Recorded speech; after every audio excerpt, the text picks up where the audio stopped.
today. He's going to lay her down in her playpen so it'll be more comfortable and her can seep.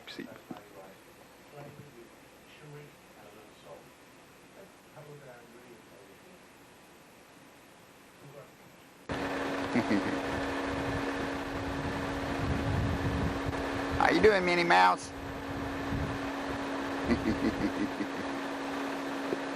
Where's old Jeff at? Sounds like him.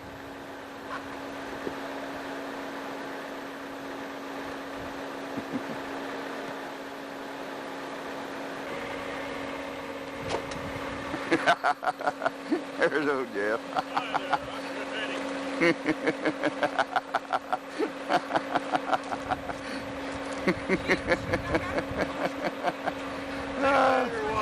Yeah, that's good. Oh, it needs a little Simonized.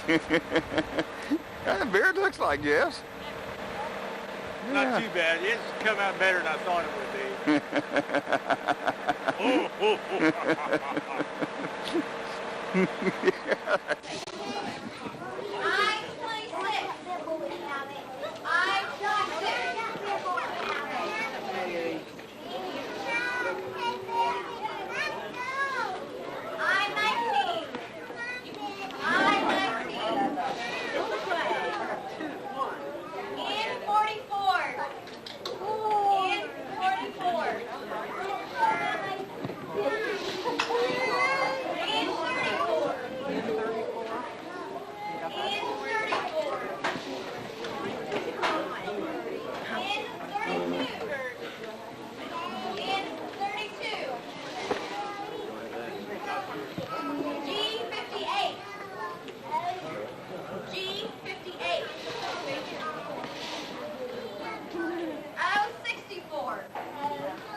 Don't get that on me.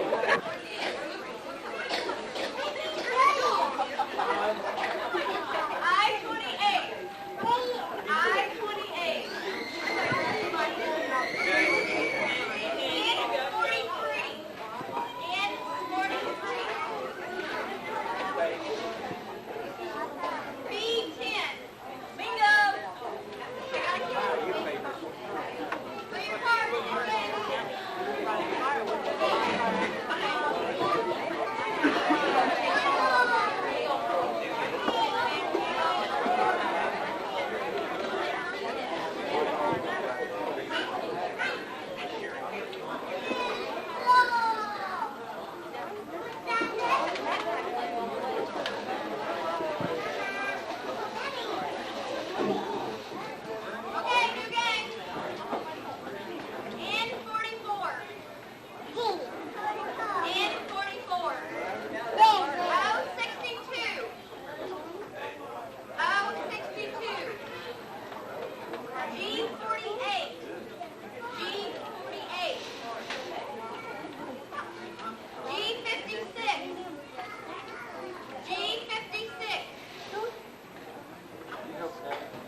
can sure dance, Daddy.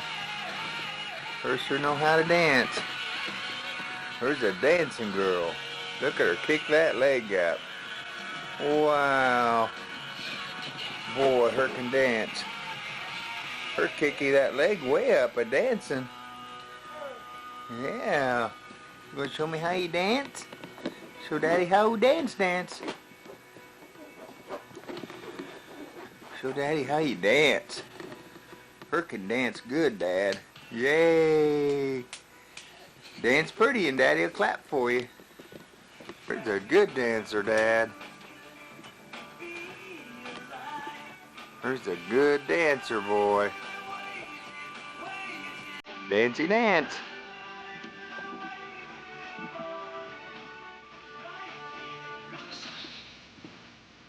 We're going dancey for Dad, the music. That's a dancing music. That's a good dancing music.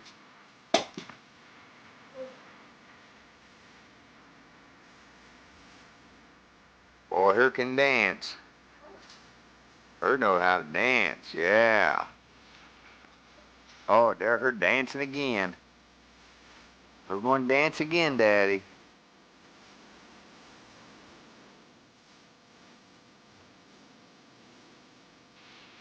We're going dancey again? Dancey dance.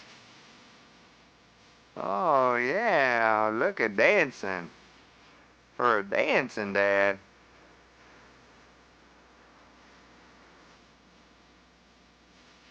Her dancey dance. Oh, wow. Kick a leggy up when you dance. Yeah, her can kick that old leg up, boy. Her knows how to dance.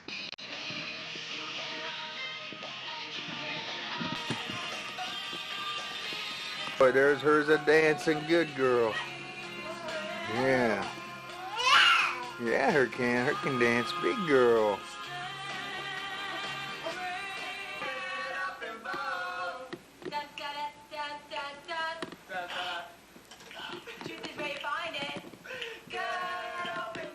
Excuse me, but I'm singing in one key, you're singing in another. Dr. King, Malcolm X, freedom of speech is as good as sex. Abe, Lincoln, Jefferson, Tom, they didn't need the atomic bomb. We need beauty, we need art, we need government. Get a rhythm. Don't give up your freedom of speech. Power to the people is in our reach. Don't just sit there, let's get to it. Speak your mind, there's nothing to it. And if you don't go, you're gonna get a stick. Cut. Boy, look at her dancing.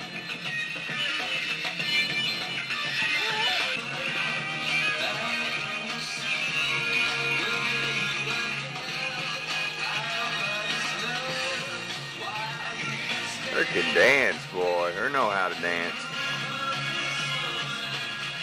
Look at that girl dance.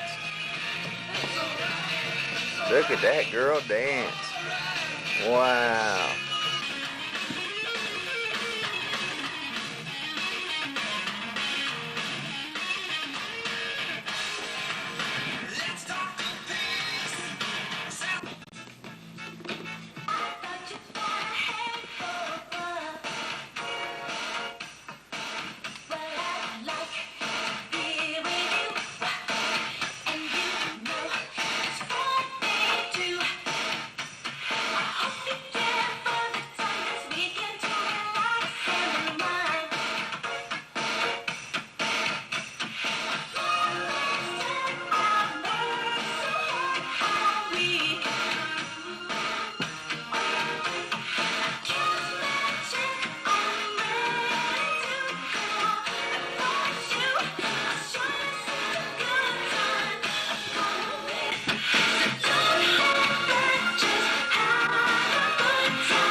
Oh, dancey dance.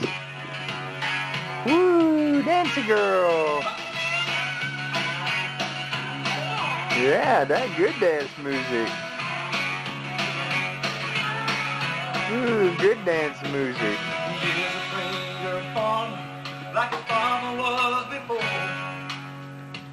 Oh, her dance good music, yeah. Yay. Ooh, boy. Wow.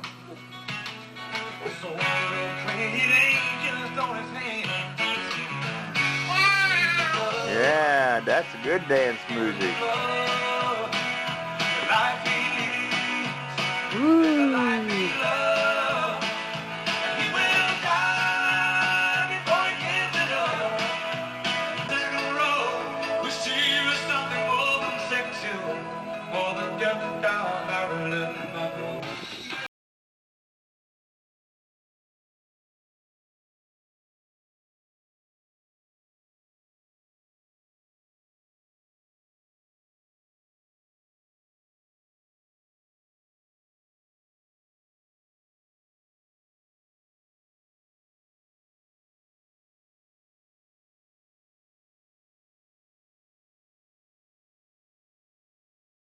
Oh, her can dance, Dad.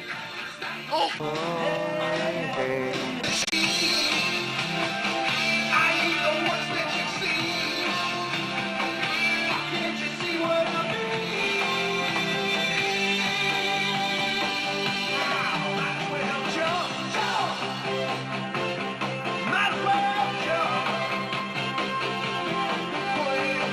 Dance, dance.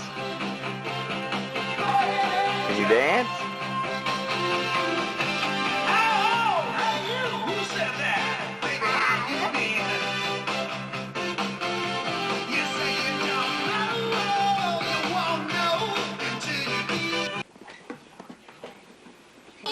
Yeah, movie. Yeah. Terrell, let's see you. Going to put you on the movies, Sheenie. Terrell, look at Stevie. Got a picture of Sheenie as the Dalmatian. The one Dalmatian. Oh, all pretty. Oh, boy, isn't she pretty? Yeah, is you all pretty for Thanksgiving at Aunt Linda's? Huh? And you in a good mood, too? There's old Bubba. Old Bubba's all dressed up, too. Got his hair slicked back in a 9020104. What up?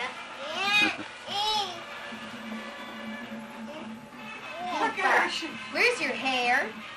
Where's your hair? That. Show it to the camera. Show the camera where your hair is. This is my hair. Okay, I know that, Bubba.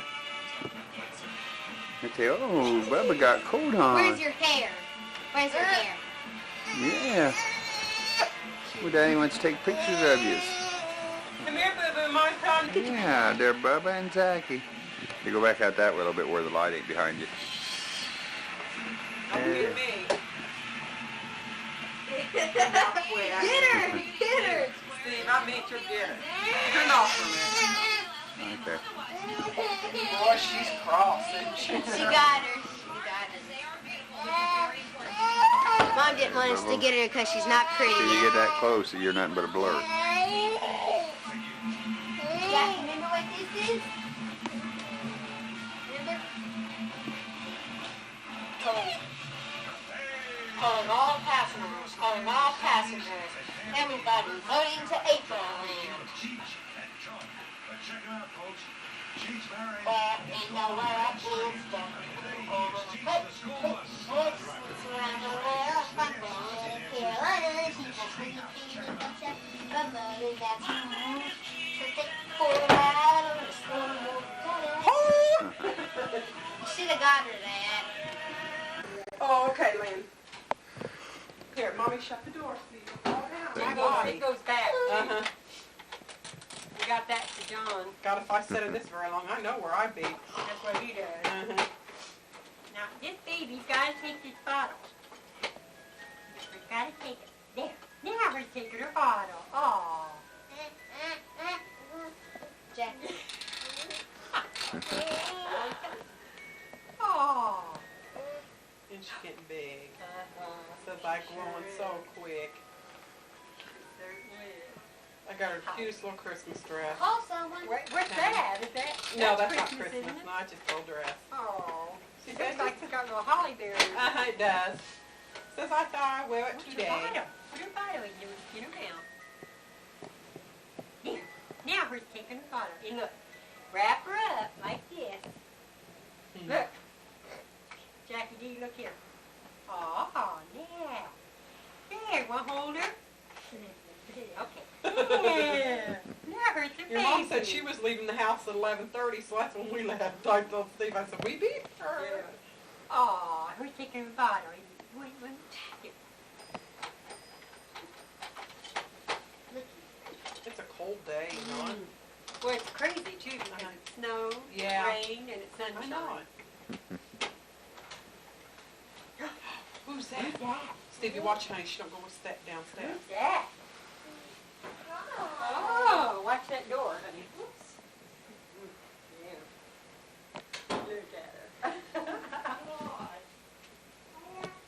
You know what you Oh, want. no, now he's got that can. What? You know what you want. I just want everybody. That's a problem, isn't And it? then I want you to cut the turkey.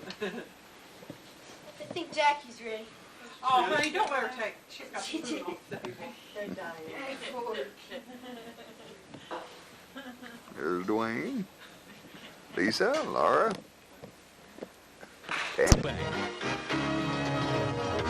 now, the Wabash Valley's leading newscast with Mark Allen and Patrice Dayton. Kevin Orford's computerized weather forecast. Mike King with sports. And the area's only live on-the-spot coverage. This is Action 10 News. Marines from around the country are preparing their gear, getting shots and haircuts, and saying goodbye to loved ones. Good evening. Thanks for joining us. Soldiers from California to New York spent today preparing to leave for Africa, part of a new mission being called Operation Restore Hope. The 28,000 troops are being deployed to protect food shipments into the starved nation.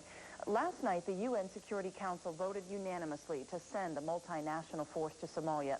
This afternoon, U.S. Marines watched President Bush's televised address, anxious to know their mission and, most importantly, to know when they'll be coming home. This operation is not open-ended. We will not stay one day longer than is absolutely necessary. And let me be very clear. Our mission is humanitarian, but we will not tolerate armed gangs ripping off their own people, condemning them to death by starvation. Meanwhile, in Somalia, citizens, relief workers, even warlords are reportedly looking forward to the arrival of American troops. Well, news of the U.S. committing troops to the relief effort has received mixed reviews. Although no area bases are on standby, the welfare of our soldiers abroad is of prime concern. Action 10's Jennifer Crawford has been taking the pulse of local residents. And Jennifer, what seems to be the consensus? Well, right now, from what I could find this afternoon, there simply isn't one yet. Some residents adamantly support U.S. troops being involved. Others oppose, and some simply don't know. At a local Veterans of Foreign Wars post, it seemed like an eerie repeat of the holiday season 2 years ago. Men watching TV to get the latest information on troops being committed to stop turmoil and strife in a faraway land. But this mission is a peacekeeping one. It also has the backing of World War II veteran Don Harris. Harris says although nobody wants to send our soldiers in harm's way, it is a necessary evil. They're starving to death, and we've got to send troops in to help the supply lines firm, and hopefully we can get it done in a hurry and turn it over to the UN forces. And it's not just veterans like Harris who support the troop movement. Debbie Caldwell is a mother with 2 children, and she's 100% in favor of the action. I believe if I see my children in a bag of bones, I would do anything for food, and I believe we should send troops, and if our men die, then what a better reason for starving children. It's an opinion the exact opposite of 26-year-old Blair Jones. He says it's just not worth it, especially with the internal problems in our nation. There's people starving to death in the United States as well. I mean, we can send aid over there, but I don't feel that, a peacekeeping mission, as far as a military action, that's not what starving people need. One veteran summed up the opinion of those simply unsure of their position on the matter.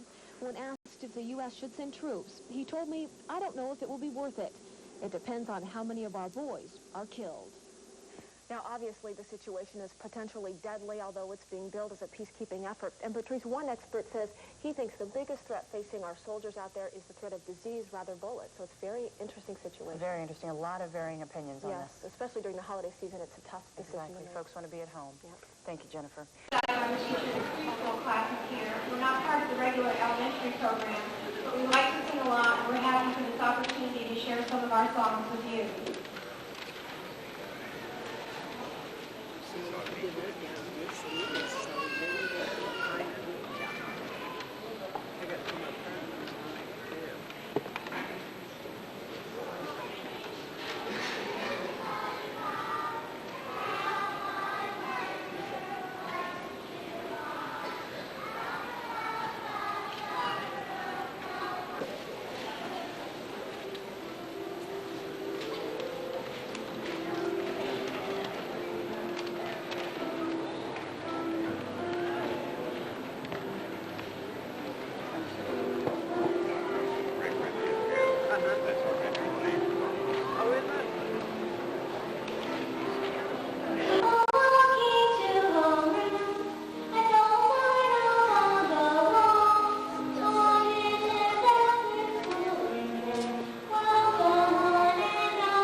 somebody moves in and out, they'll automatically pick it up. Somebody move right here, it'd cause them trying to focus in on them and blur the stage. They put it in manual, focus on stage and just leave it there. That way it doesn't keep going out of focus.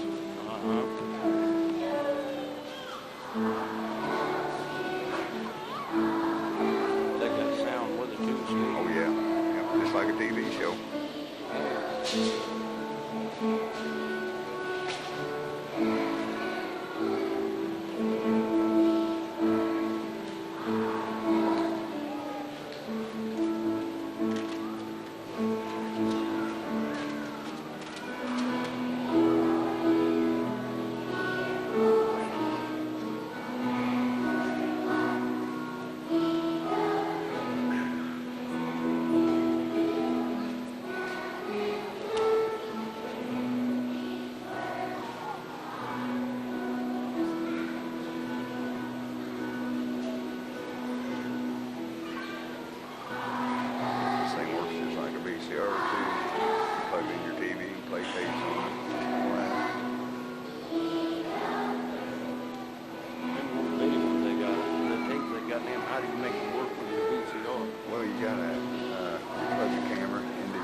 I see him up there doing that.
It's 5th grade. Where's the movie star at? He's in next to the third from the last in the gray striped shirt. He just bent down? He's just now getting ready to go up on the stage. Got a black watch on his wrist. Just climbing up to the back here. Oh, coming across here? Yeah. There's a sad kid with the sweater on with the stripes going sideways. Stevie's got a little gray shirt on. Well, a girl, redheaded girl with the red shirt just moved in behind him there. Wait a minute here. Oh, he's got a white shirt on like with blue collar things too? Nope. He's right next to him, right to the right of that kid. Wait a minute. Top row or? No, second row. All right. Okay, go over to the 4 girls and to where that girl in red is, and just catty corner down that way. He's got which on? Gray shirt, got dark gray, it's got stripes running up and down. Oh, okay, I see him. Second row from the behind top. that girl with black hair, kind of like he's, see, fourth one from the end, right? Right, that's it.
right about Bert near took a step backwards. Hey, dude, he really got it made. Santa's job is a snack. Santa's job is a snack.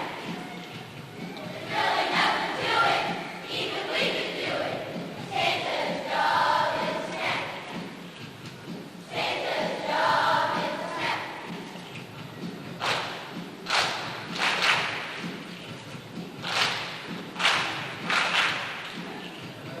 He really works only one day a year. And we're the ones who have to jack his gear. Of course, he knows how to fly a sleigh and lead those crazy reindeer every which way. And land red peas on snow-covered roofs and squeeze down the chimney with doublets and kids' boots. Zoom in and out without a moment to spare. Landing over here and then landing over there. Knowing which gifts go to Billy and to Joe and to Susie and to Sally and to everyone you know. Baby Santa's job is not a snack. Santa's job is not a snack. There's really more to it. We can never do it. Santa's job is not a snack. Santa's job is not a snack.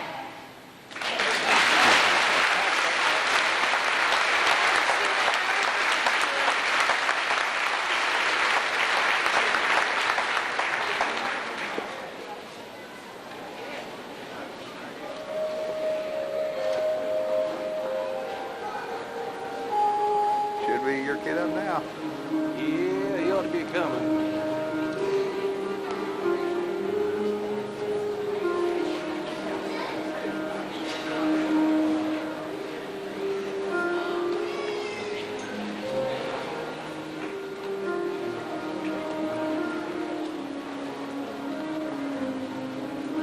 All aboard! We've come to the end of our Christmas train journey. Only one more stop to make is home, our favorite. Home, wherever that may be for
Falling snow makes the world a blanket of white.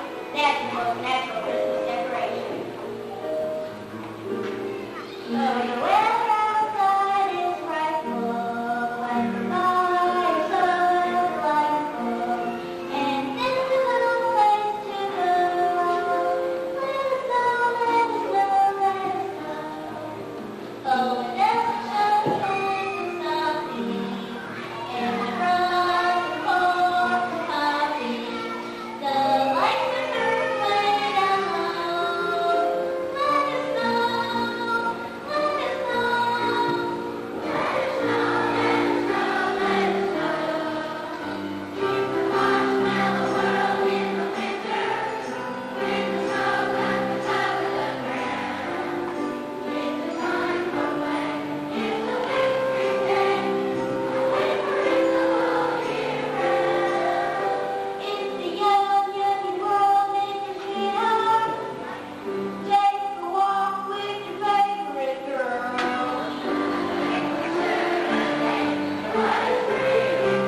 I don't see him up there at all. Last group up, he asked me or somewhere. Singing carols, stringing popcorn, enjoying a blazing fire with the ones you love. That's what Christmas is all about. Nothing warms the heart more than Looking being over, and I home for don't the see him up holidays. there. You know what he was wearing this morning? I got up and was gone before he.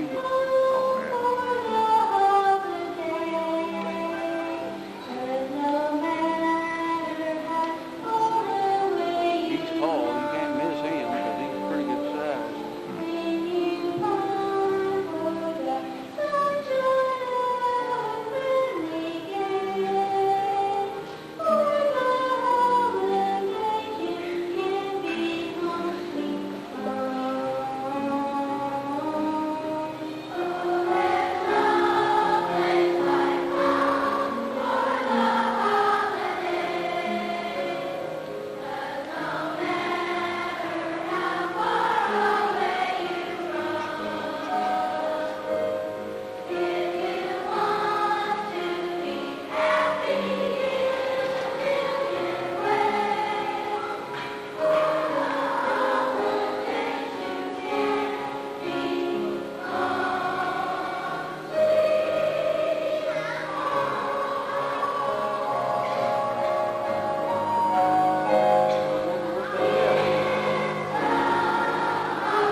Welcome home, everyone. Have a Merry Christmas and a Happy New Year.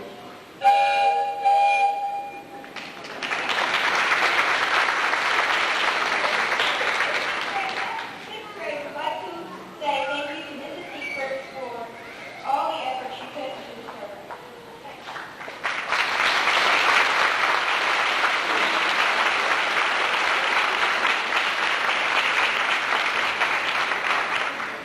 Mrs. Seifert, you put a lot of time and effort into making this program special, and for all of our families and friends to see. Thank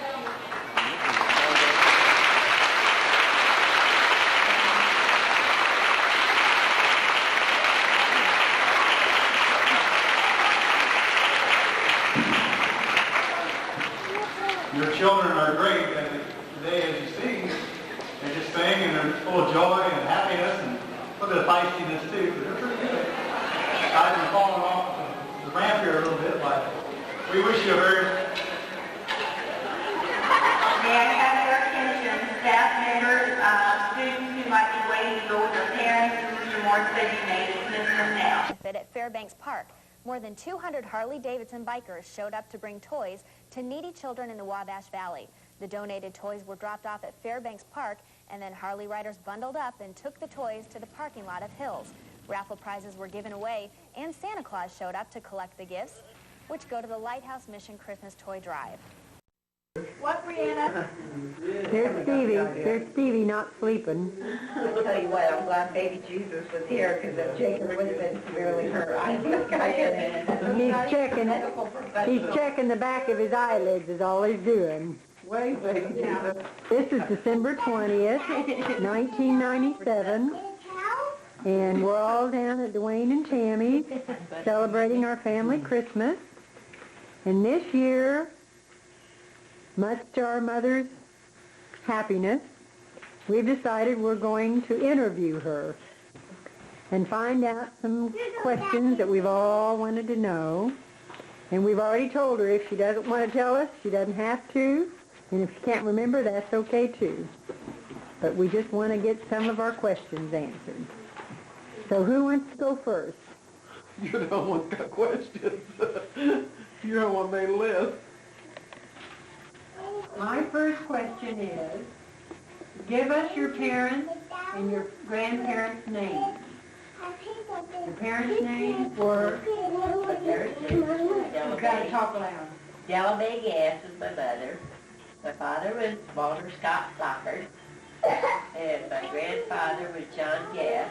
But I don't know my great-grandfather or my grandmother. I don't know any of them. How many kids did your mom and dad have? 11 children. And start with the oldest one and tell us their names. And you know, of course you're the only one left living, right? Right. Okay.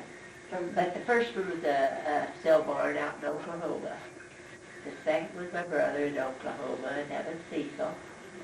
And he died at the age of 80 or 92. And he's been going several years. My next brother was Clifford, Clifton.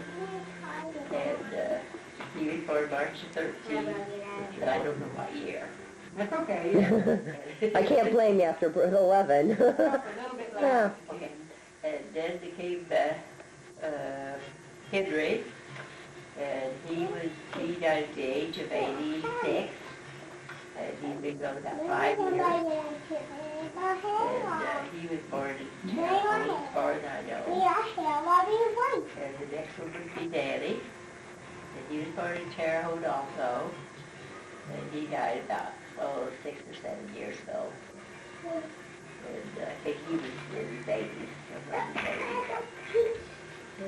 Then the next one was my sister Mabel. She was born in 1912. She died at the age of 84.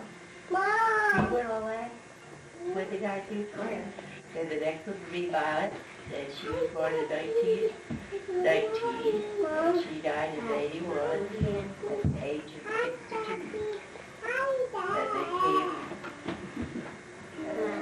And they came me 1921. And I'm still here. I'm still kicking. You're the last of the kids. No, I have a brother, Bobby. And he's 3 years younger than I am. And he was only 2.5 when he died. When did he die? He died of double pneumonia. My next question is, were all 11 of you home at the same time, or did some of the boys leave early, and are we all, as you were teenagers, There was never all of us home at one time. The boys went away, people went to college, became a minister, and Henry and Clifford went to Chicago, and we lived in Chicago for years. None of us was, really, it was only Violet and I together, because Mabel had married. Jacob. And Leo was with us for a while. But he lived in Terre Haute all his life, but yet he wasn't home with us. And I have a little sister too, Edith. She was I think she was after Cecil. What happened to her? 11 living children. No, all together. What happened to the little sister? What happened to Edith? She died the same thing. A lot of, back then, a lot of people, young babies died. They did because they didn't take care of her. Hey guys, shut it off a minute. They may pick up the music over the voice. Living. He was painter. Okay. They gave them different clothes for painters. And that's all he did all his life was paint? All he did that I know of was paint. Yeah. And Grandma Lockard never worked or anything? Grandma never worked. She had her hands full. I mean, did she, I thought at one time you told me she took in washings and ironings and stuff. No, that was my Aunt Dave. Okay. My next question is, what was everyday life like with all the brothers and sisters, and how did they feed and clothe you all? How did they... I don't remember that because I was the last one, dude. I don't remember how they all got along. You want me to know how Mom and Dad provided for all of them. But you always ate well? We always ate well, yes. And we were clothed the best, but we were clothed like everybody else at that time. Do you remember anything special about your grandparents? Nothing. My grandpa, he was old when I remember. I was only 8 when he passed away. How did Grandma Lockard keep up with all the washing and the cooking and the cleaning? Did all of you guys have to help her? Do you remember any helping her? Sorry to say we never helped in the least. She would say, you guys go in and do what you want to do and I'll take care of things. So she did everything on her own. She's Wonder Woman. Wonder Woman. You guys just played, huh? We went out to play her. When we were having our dates, she'd say, just go on and I'll take care of things. So we never made our own bed. We didn't do anything. Lazy. My next question is, did you have a special girlfriend when you were young?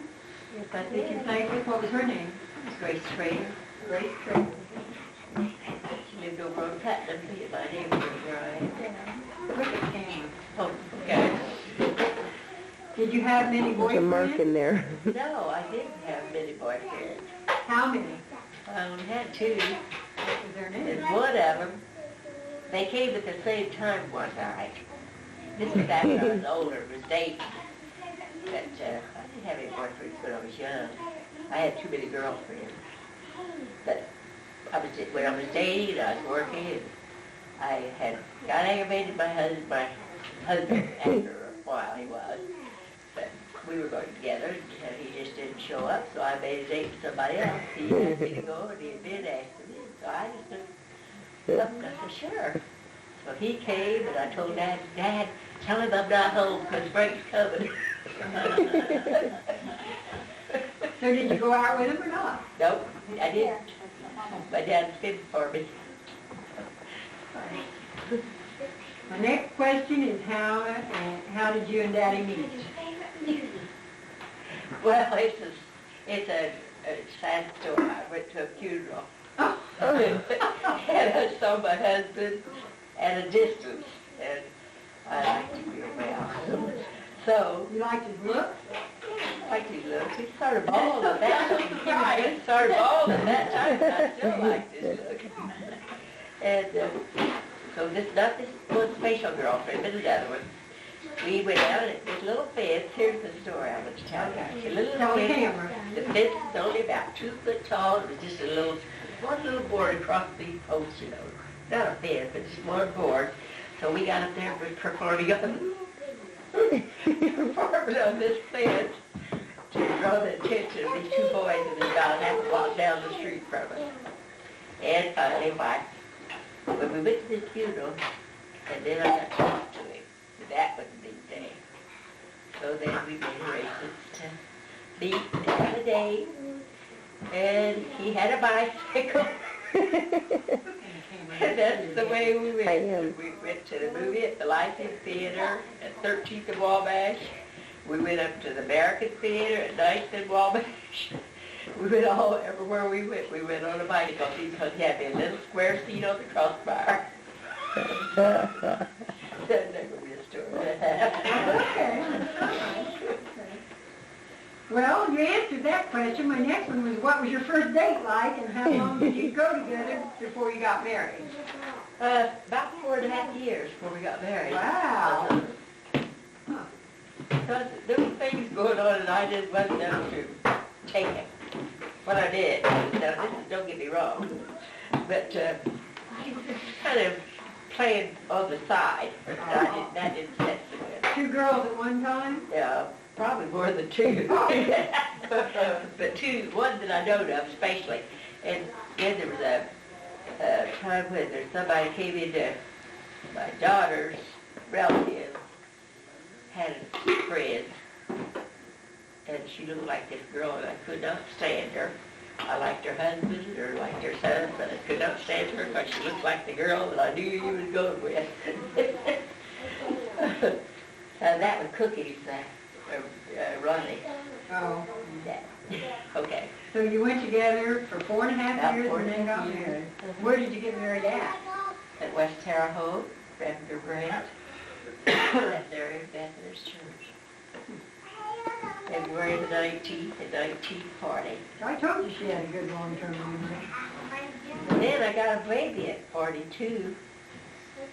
And then I got another one at 45. 45, and I got one at 60, or 54, and I got one at 62. Talk about spreading them out. And I enjoyed each and every one of them.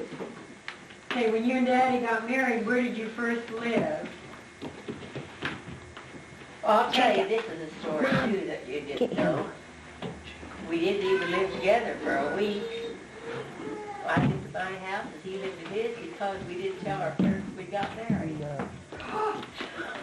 So, like my mom and Dad. Wait a second, I missed that. What did she say? Tell her again. We didn't tell our parents that we got married. So I stayed home and he stayed in his house. But a neighbor, a nosy neighbor, called his mom and told her she saw it in the paper. And so his dad got us together and said, okay, if you kids are married, you go out and you're going to find yourself a place to live. It was in your paper, and neither one of your parents knew? Paper, and neither one of them saw. Oh, So my. my mother-in-law's friend called her and said, I see where Pearl and Frank got married. And so, Obert just got us together and said, you find a place to live. As long as you're married, you'll live together. So, my mother-in-law broke down and cried, and he took me and put his arms around me and said, don't mind her. Aww. So that was the way that started. But where did you first live, though? We lived First in, house. we went to Brazil, and we lived on North Meridian, about the second block off of the highway. Then, about 6 months later, we moved over to North Forest Avenue, which was 59 going north. Then we left there and went out to Harmony, Indiana. And after we got done in Harmony, Indiana, we came back to Terre Haute and lived in 5 North Fruit Ridge. And 5 North Fruit Ridge. 15 North. 5 North 5 Fruit North Ridge. Ridge. And then we bought a little house on 415 South Fruit Ridge. Because we had the baby and the man that lived in the back apartment trying to break in our apartment, so we moved the sharp man from that and bought a little house on South Fruit Ridge. And we lived there for 17 years. I got you. You're not listening to the camera. Now stop it. I can't help it. Not listening to the camera. I'm going to send this into the funniest home videos. Well, let's just introduce who said that. This is Grandma's daughter-in-law. You yelled at. Do you like the spinach dip that I paid $10 for? Okay, go ahead, Grandma. All right. Okay, the last place then you moved was 415 South Fruit Ridge. South Fruit Ridge. How long There back did you live 17 there? years. 17 years. Then we left there, went out to the country, and between San Francisco, we were there 28 years.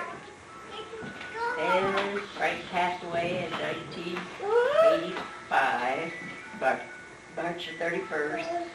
And 1 year later, they hurried me into town. And she loved it ever since because she can spy on it. And shop. My binoculars away quite often. Well, that's good. I'm glad we don't live near her anymore, did I try to see how, well, I'm trying to take care of the old people and I see if they're okay. Sure. Yeah, that's good. Okay. Good one. My next question is, what were my grandfather's, or my father's parents' names? Norma, Veronica, Dylan, Caldwell was your grandmother. Veronica? That's great.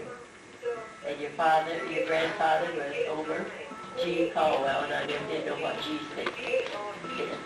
So how many children did my father have? How many brothers and sisters did my father have? He had 2 sisters and a brother.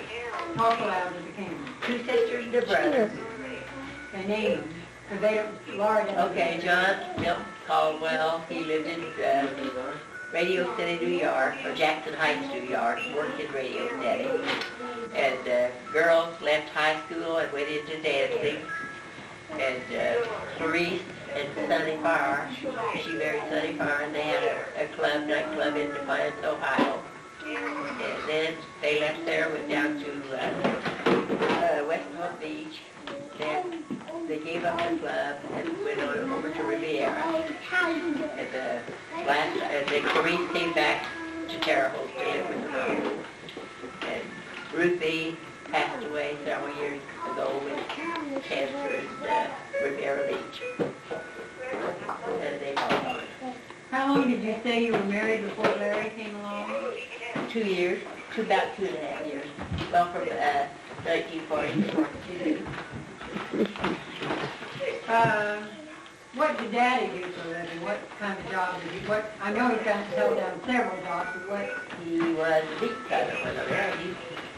And a bear. At 15th of Wabash, he was a meat cutter for the field market. And then after that, we went over to Brazil, and he was a meat cutter at Matthias Mansion. And in the extra time, he was on the stage, working on the stagehands with his band. At the Grand Theater, the Arthur Theater, and the Indiana Theater, and the Hippodrome. He did the lights, right? He did the lights of the sound, and then he was a business agent. After his dad passed away, he was a business agent for stagehand. Can I throw in a question real quick? What was, when we used to go to that carnival right there at Wabash, and yeah, what was that about? That was, He had the sound. He had the lights and sound, the fort, and the lights, and they'd have a little stage set up with bluegrass. And that was actually the miners. Miners had an annual picnic, and the mine itself put on the picnic for the miners every year and brought in the rides for the kids and all. I can remember that so well. That's why a lot of times when you went out and looked around the stage area, all the kids looked like they was from the movie Deliverance. They had the shaved heads, and they'd get out there in real skin and bones and dance, and, real poor. Yeah. That's why the miners had picnics. Their chickens, they gave free chickens. I can remember his orange bus with all the stuff on the top. Okay, my last question is... Where'd you hang out as a teenager? Where'd I hang out? Okay, the east side and the west side had gangs. And they were 25th of Washington. Which gang were you in? That's where my husband was. Well, let me tell you another little thing about this husband of mine. Him and a friend of his on Halloween night, and the kids today get blamed for everything. I don't blame the teenagers for everything, because they used to do the same thing. You know, my husband and his friends take bicycles out of yards and lay them out on Washington Avenue or 25th Street. Laid them out so the cars would run into them. Oh. That was for Halloween. You just gave our future grandchildren an idea. I don't blame the teenagers today, because those teenagers and they turn over the outhouses and all that. So, my last question is, how How old are you now, and what's your birthday? My birthday, March 1st, 1921. She's not gonna. 26 years old. Yeah, Do I look like it? Very good. Okay, I'll turn it off and I'll film Well. Okay, another question. Okay, when did you get your first television and your first car? Oh, Lordy Moses, I don't know about a TV when we got in. But I know my dad had already passed away. He never saw television.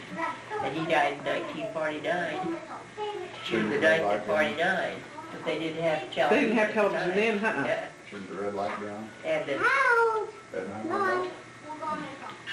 That as far as the car is concerned, my daughter Linda, we were driving out in the country, and she said, Mom, you're going to drive. And I said, oh, no, I'm not.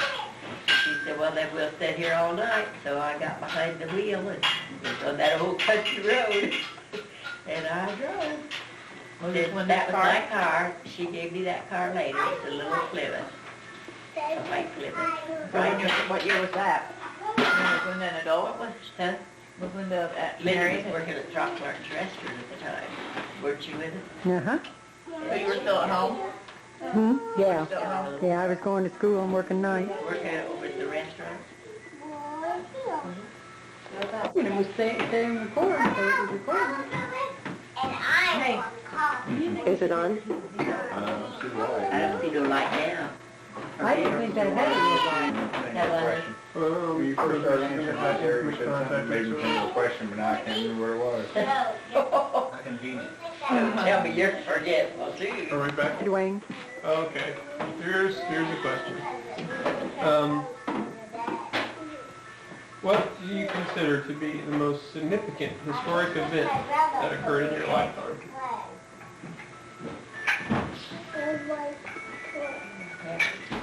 The most historic? Most significant, like World War II or The Depression. or me being born. I'll tell you what, my one thing that was, I don't know what war it was, but Uncle Bert was in service. That's Korea. And he brought me, or he had a big box of gifts for Larry, but Larry had just been born, and he said, was going to send Larry a big box, and they stole it. And he was very mad about it, because, you know, he had a lot of little things for Larry. And what was the other one I could say? Well, you start off with the Depression and biplanes, and now we're at space shuttles, and people have walked on the moon. So what event impressed you the most? Well, everything is going on right now. I don't know how to say it. I wonder what the next generation will be, what's going to take place in the next years. I'm alternatively Can you shut the fascinated door? and worried about that when I think about Brianna. I have too. I think about all my grandkids, and I think, what's going on today, what's going to be coming up in the next few years? Are they going to be able to handle it, or are they going to be able to corral the things that's being done now? I do worry about that. Because maybe you kids don't think I think a lot and worry a lot. I do. Oh, that's good. But it's all more or less I keep it to myself. I don't tell anybody. Yeah, it was a big event when you were born because It's going to be a going on the railroad track story. They told me, here it goes. Dr. Dyer told me, said, now, don't wait till the last minute, because with the other kids, 2.5, 3 minutes, I thought that I had had the baby. So he said, now don't wait, because you're living in the country now. So Frank was working at one of the theaters, and the kids wanted to go with Stephen or Larry and Elizabeth go to the basketball game. I had Stevie, and I told him, I said, well, you go into the basketball game, and here I'd have labor pains for quite a while. But I told him, you go into the basketball game, and if I need you, I'll call you. So they went to the game, and they came home, and it was about 1 or 1:30 in the morning. Frank got home, and I told him I got to go to the hospital. So I said, you better get me as far as Violet's house. I said, I'm not really ready to go to the hospital yet, but get me as far as Violet's house. And I said, then I, go where I need to go.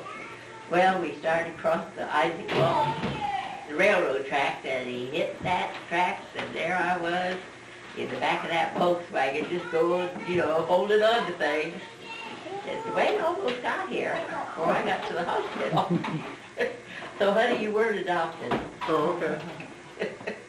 And I got to the hospital, and just about, probably 4 or 5 minutes, I had my baby. I didn't spend no time after I got to the hospital. They did prep me 2 times.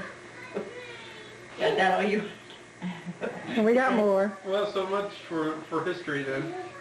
What is your best piece of child-rearing advice? Your best piece of child-rearing advice? I hate to give any advice to any of you because I had mine. I'll tell you what, tell what you did with us kids because we all turned out okay. I already told you that. Well, tell it on film. Tell it on film. I didn't make you do anything, and so help me, Larry said he was hit with the broom, which the broom was already cracked if I did do it. The handle was already cracked, and he said I broke the broom over. How come you done that? Which I never did. Spank the kids. Now, they can verify this. Did I ever spank any of you? Nope. Yep. I spanked you? Yep. Hit me with the shoe, as a matter of fact. What was this? When John Anthony Dawson and I were building a cabin in the woods. And then you had bought me a new pair of sneakers, and my new sneakers had gotten dirty and pulled some of the eyelets out, and you hit me with the shoe. Oh, I don't remember that one. That's not, I don't want to remember, I guess. Well, that's pretty good after how many years? One shoe event? One shoe event. One broom handle broke. That's right. That's not bad. How come you hit Larry I with the broom? don't think I did. Oh. I think maybe I swatted at him or something like that, and then broom broke. And like to see me in their tall tales sometimes. They told them. Don't worry, the statute of limitations is running out. Don't you, hon? You don't know what you said. You don't know what you said. I disagree. You disagree with me. Hey, Steve, can I have $100? Sure. Okay. Now I'll butt in here and I'll say one thing I remember about you raising us. I do remember one other thing. Well, go ahead and you say it. One time when you were wanting to go with the girl. To move into the house on 3rd Street. You were wanting to go with Sally Radican, and that girl lived over Nancy.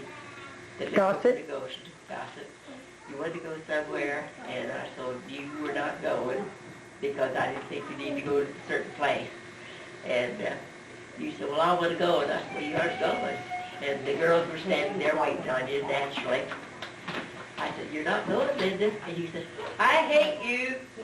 And I said, that's all right. I said, you can hate me, but you're not going. And I said, get on it. And you started crying and wanted to hug me. And I said, no, you're not going to hug me. I said, go on upstairs. And I said, you cry all you want to. But I said, you meant it or you would just have it. And she cried and cried, oh, Mom, I did. He said, I didn't. I said, yeah, you did. Or wouldn't it come out so good and clear? Well, what I remember was instead of spanking us or anything, if we did something you didn't like and you got mad at us, you just wouldn't talk to us. Oh, that's the way I found you. And that hurt us worse than anything because we'd try to make up and she wouldn't talk to us. She'd just be quiet and she'd say, nope, I don't feel like talking to you right now. That'd be it. I didn't do that. But I don't think I ever spanked you. I don't remember spanking. And I know I never made you make your bed, pick up after yourself. I don't know how you turned out to be so beefy. Now, I cleaned when I had a boyfriend coming. Well, if you had time, you got home and you done yourself up first. And then if you had a little spare time, then maybe you take a bed or pick up a little bit. At least cleaned up the living room so when they came in the front door. Okay, Dwayne, any more questions? Personal life philosophy. What's that mean? I don't know what that means.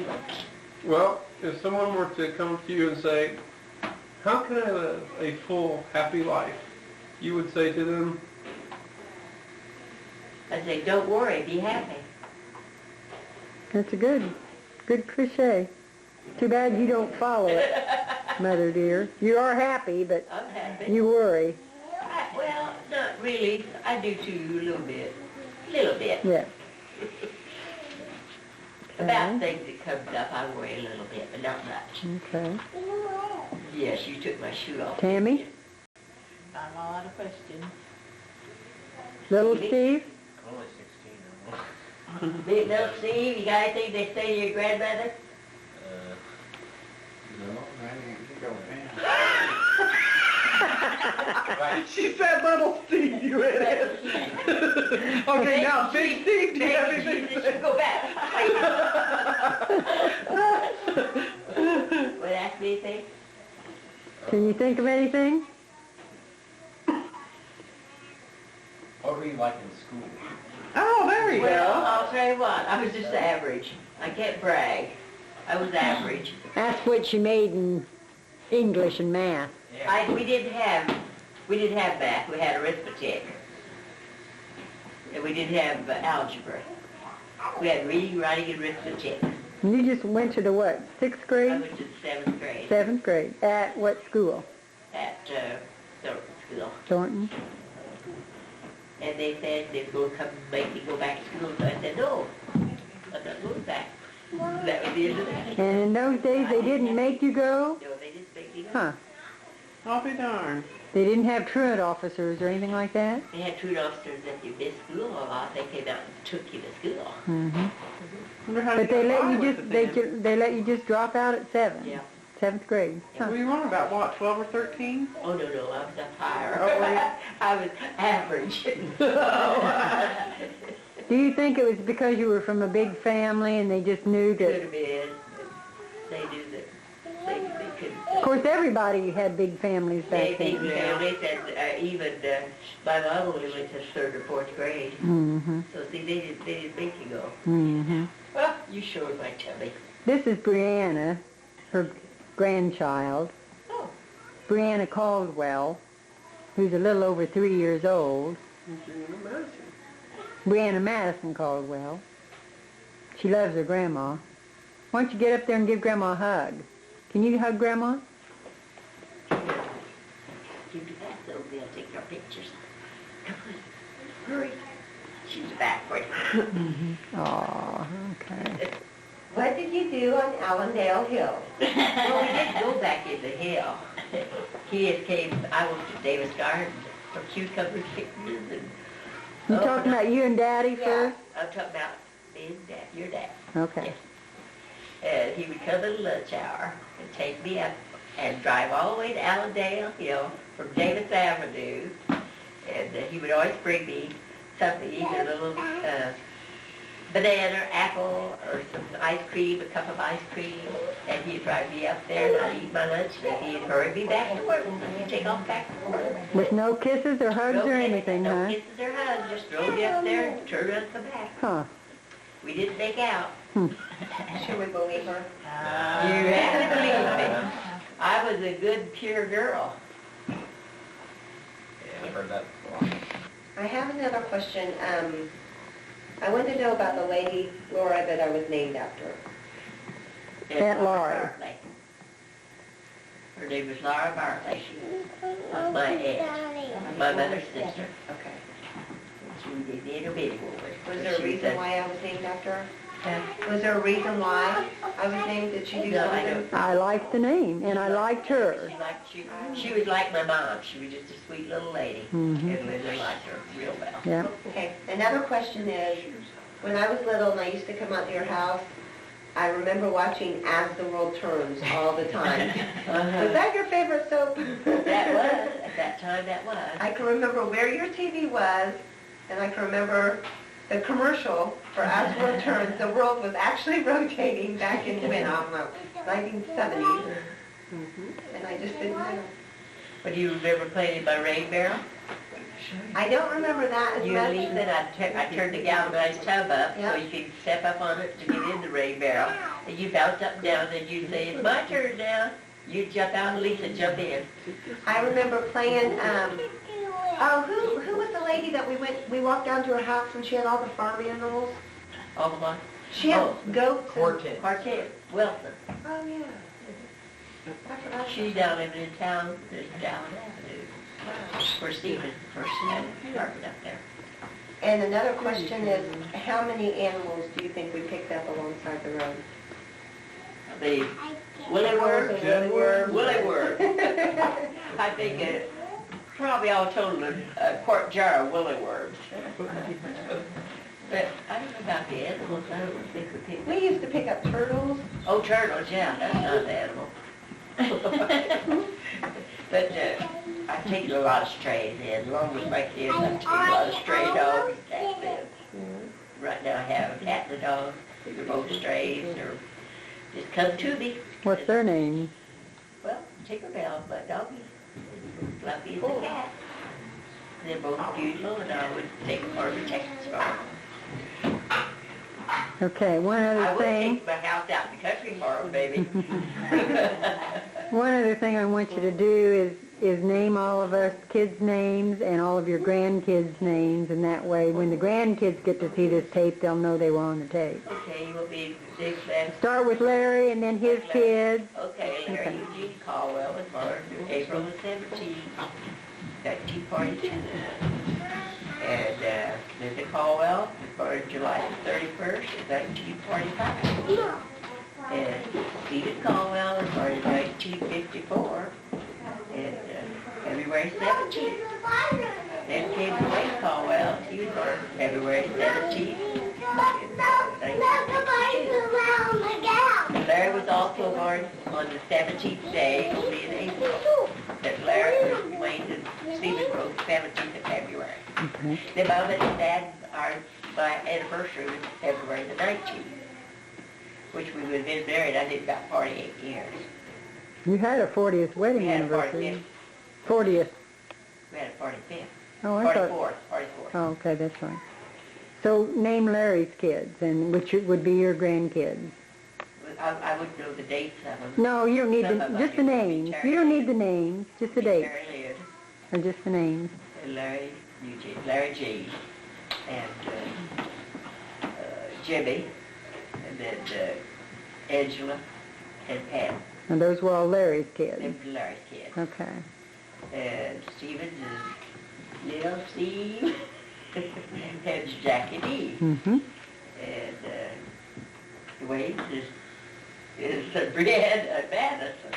And the reason we know what the M for is she came from Madison,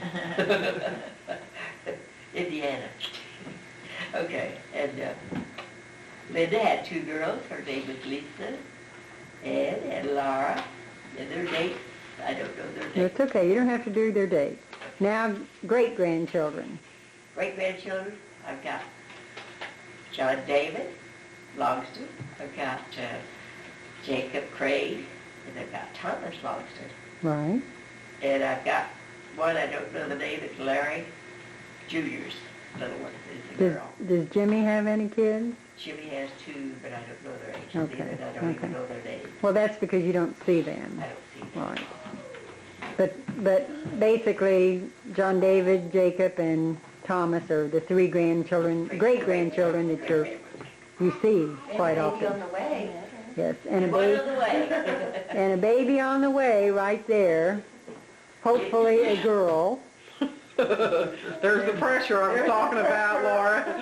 It's supposed to be July. I hope that she can hold off till July the 31st. Okay. Oh, yeah, you really want to do that, don't Yeah, you? you've been pregnant for a That'd be long a time. present for her mother's birthday. Okay, has anybody got any more questions? I got a question. Why are we doing this? What do you kids think of your mother? We love you. Yeah. Otherwise, we And wouldn't be doing this. We wouldn't be doing that, you're right. We think you're amusing, too. Yep. Well, I'm still, at this age, I'm happy to be alive. That's all I got to say. I've had a lot of people can't believe that you're 76 and you're going like you're going and you're never home and the whole 9 yards. And anytime anybody ever meets you, they can't believe you're 76. So It's the pork chops. No, it ain't pork chops, it's chicken. Pork chop and chicken and hamburger. She does eat well. Yeah, that's what she said. And she does. I think the neighbors would think that too, because every time I go to the store, it's 5 and 6 bags. I have a big cup. After I got to get back to the grocery. I don't know why I get She does travel a lot in her little car, too. She does travel a lot. Yeah, I travel a lot in the little car. Tell us about your recent And, trip to I have Florida. 2 favorite stores. Oh, that was World War III III time. And if it wasn't for that, I'd be a rich woman. What, the dollar store? The dollar store, the Rural Cave. Birdseed mostly. And Kroger's. And Kroger's. And Kroger's. Yeah, Kroger's. You look at my checkbook, see Kroger. It's always Kroger East. Mm-hmm. Okay, well, I think that closes the interview. I think we got enough information on you. If there's anything else you can think of that we need to know. No. You're blackmail me, are you? No, if there's anything you think we need to know that our kids or our grandkids need to know. Well, not really. Okay. That's part of my life I don't want to put on record. Okay. That's past. Okay. All righty. Then we're signed.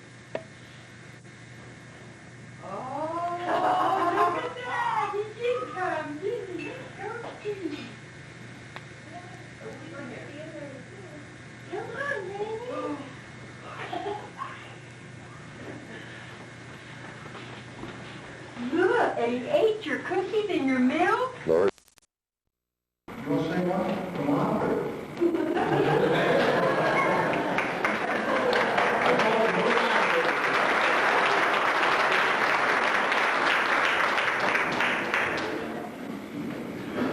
What's your name, young man? Joshua? What song are you going to sing? Oh, he wants to say his memory verse. Well, come on, Lord is my shepherd, I shall not want. He maketh me lie down in green pastures, and leadeth me beside the still waters, and restoreth my soul. Yea, for about for that shall live, I will fear no evil, for thou art with me.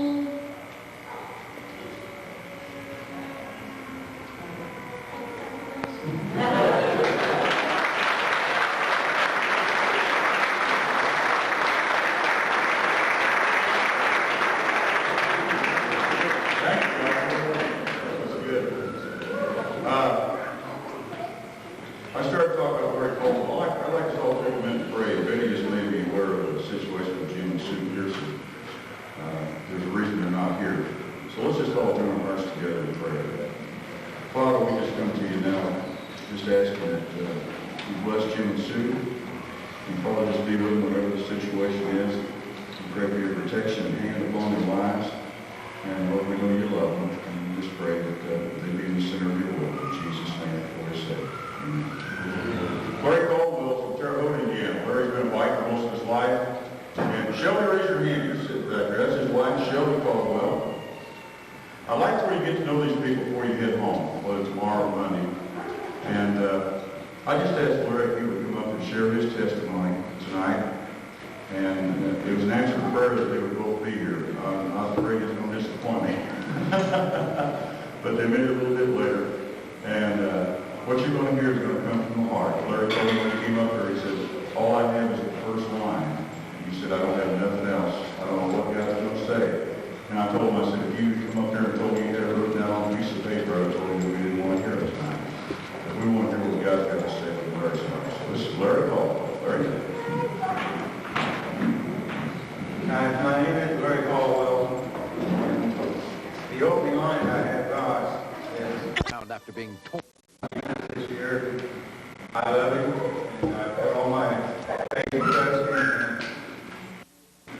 I try not to get emotional, but it's real hard. 94 has not been a real good year for us. I'll start back. I've always believed in God.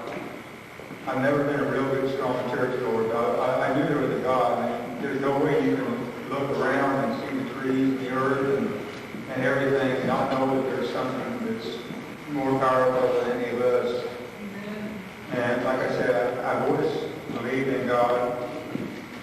most of the times when I called on him, it was, "Oh God, I hope you get me home tonight," or "Watch out for me, God. I do like the car."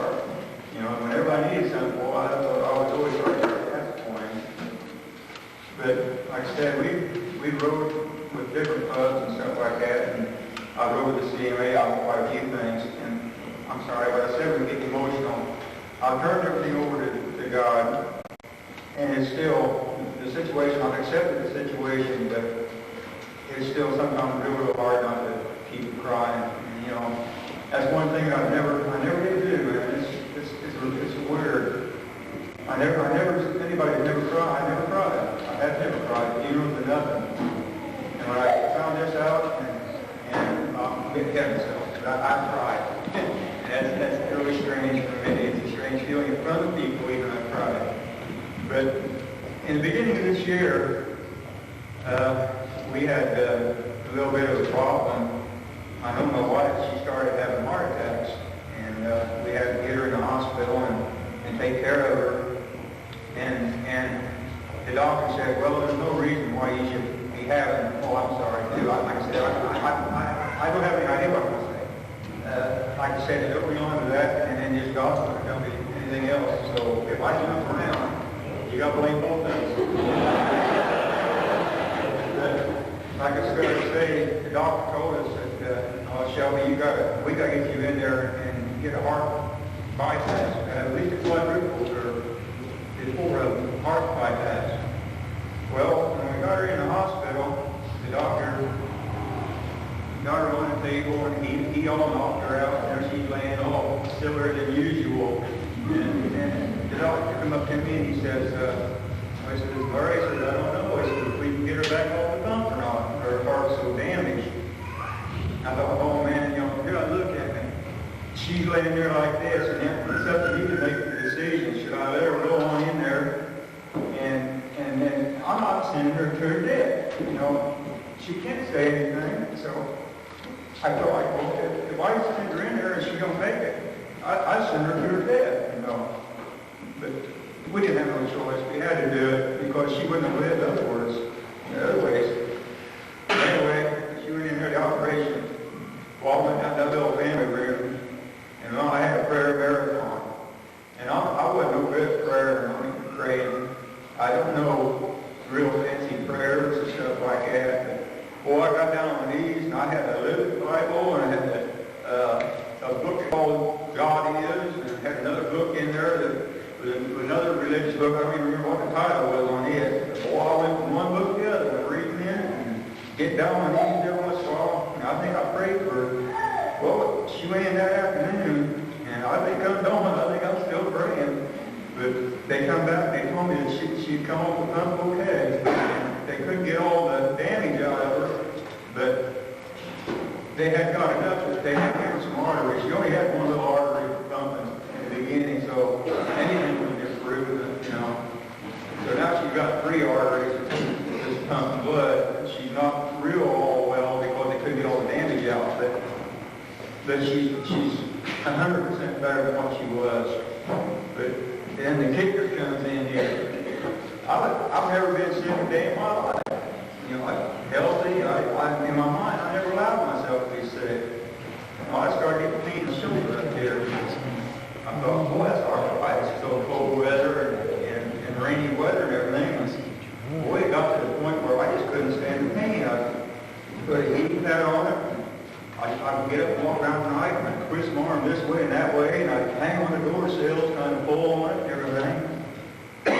Excuse me. So finally, my wife told me, she says,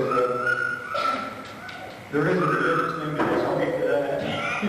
But my wife finally told me to, well, you better go see the doctor, you know, and get you some arthritis medicine. So that's what I did. And the doctor said, well, we'll go ahead and have a chest and shoulder x-ray and find out what it is. He called me right back in the office there, and he had a real glum look on his face. He said, well, we're going to send you for a CAT scan. So right away, I thought it was arthritis. You know, it was something worse than that. So I went and had a CAT scan. And there they called me in this other room now. I got 3 doctors sitting in there, and they're all shaking their head. I think, oh my. Well, we're coming to find out, they tell me, well, you've got a stage 4 cancer.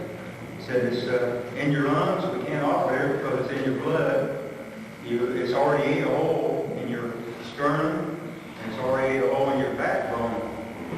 And I tell you, that's a real shocker, man, to have them tell you that. Then he looked right in the eye. I'm glad he didn't beat around the bush about it or anything and lied to me. He said, well, he says, I give you 3 months to 18 months to live. And boy, I tell you, I heard a lot of people that say, you know, well, I talk to people about smoking. I'm against smoking and this. They say, oh, well, I'm going to die sometime. I'm going to go enjoy it. I tell them, I said, well, I'll tell you what, if you can say that, but man, when the doctor looks you right in the eye and tells you only got that 3 months, it's a whole lot scarier than saying, oh, I'm going to die sometime anyway. But anyway, after this all come to pass, I started my chemotherapy and I started radiation, which I'm still on chemotherapy. But a friend of mine at work asked me, he said, well, why don't you come on down to church?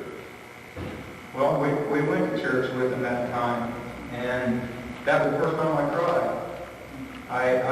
He asked me, nobody pushed me down to the altar or anything, but I felt something that you know, you better do something, you better get your life together, you know. So I went down to the altar, and I asked God to come into my heart. And that's the first time I've ever cried. I stood there, and boy, I must have been a gusher, because they'd bring me up napkins and everything else. I thought they saw it. But they tell me that tears is cleansing the soul. That's what I hear. But anyway, I did that. And they said, well, now you're going to have you ever been baptized? That's what they said. And I said, no. I said, I don't think so. And they said, well, you ought to get baptized.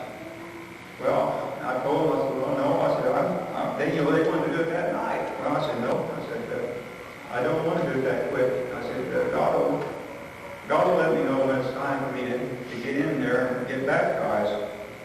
Well, it was about three weeks, a month later.